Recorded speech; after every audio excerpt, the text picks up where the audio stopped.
وقوم نوح من قبل إنهم كانوا قوما فاسقين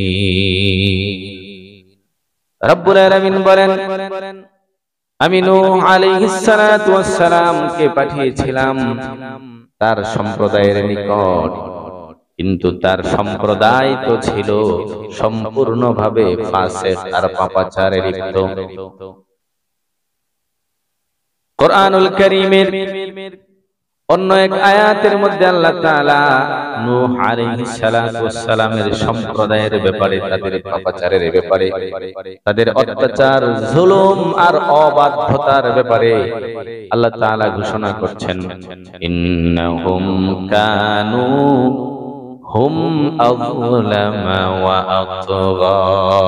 নিশ্চয়ই নূহ আলাইহিস সালাতু ওয়াস সালামের সম্প্রদায় তারা ছিল অধিক পরিমাণে অত্যাচারকারী এবং তারা ছিল নবীর অবাধ্য। এই দুইটা আয়াত থেকে কয়টা কারণ পাইলাম? তিনটা কারণ পাইলাম। প্রথম আয়াতের মধ্যে বলা হয়েছে নূহ আলাইহিস সালাতু ওয়াস সালামের উম্মতেরা ছিল পাপী, পাপিষ্ঠ, অপাচার, ফাসিক।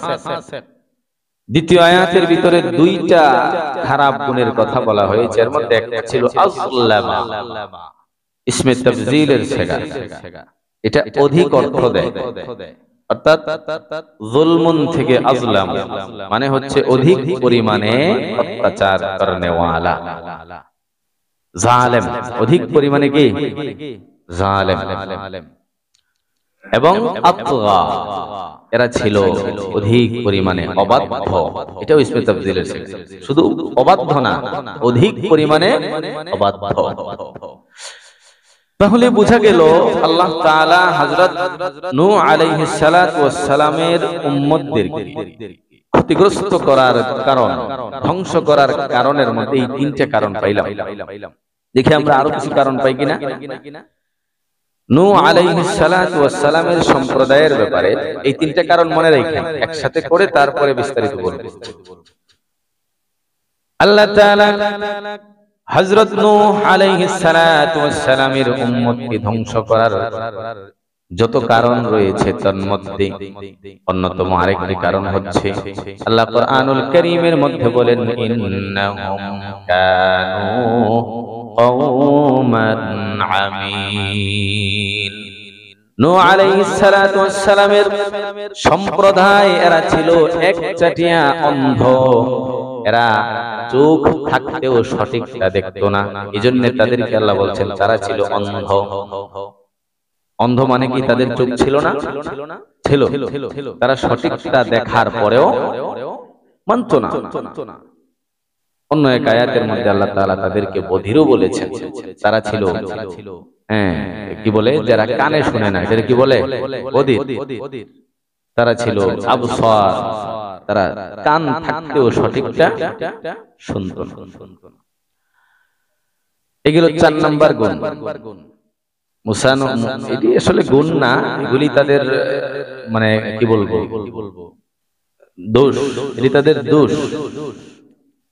তারা ছিল অন্ধ, সঠিকটা জানার পরেও জানতো না, বুঝার পরেও বুঝতো না, দেখার পরেও দেখতো না। এজন্য কোরআনের পরিভাষায় তাদেরকে বলা হয় অন্ধ। মনে রাখেন। এরপরে নূহ আলাইহিস সালাতু ওয়াস সালামের সম্প্রদায় তারা ছিল অধিক পরিমাণে ষড়যন্ত্রকারী, অধিক পরিমাণে ষড়যন্ত্রকারী। কিভাবে নবীকে কষ্ট দেওয়া যায়, কিভাবে তাওহীদবাদী লোকদের বিরোধিতা করা যায়, এদিকে তারা খুব ষড়যন্ত্র করত। কোরআনের পরিভাষা হচ্ছে এমন, আল্লাহ তাআলা বলছেন, ওয়া মাকারু মাকরান কুব্বারা। তারা এমন ষড়যন্ত্র করত যে ষড়যন্ত্র ছিল অত্যধিক কঠিন ষড়যন্ত্র। তাহলে 5 নাম্বার নূহ আলাইহিস সালাতু ওয়াস সালামের দোষের মধ্যে 5 নাম্বার দোষ, তারা ছিল ষড়যন্ত্রকারী। কিসের বিরুদ্ধে ষড়যন্ত্রকারী? তাওহীদবাদীদের বিরুদ্ধে, নবীর বিরুদ্ধে ষড়যন্ত্রকারী। এবার আসুন নূহ আলাইহিস সালাতু ওয়াস সালামের সম্প্রদায়ের আরো কিছু গুণ শুনি।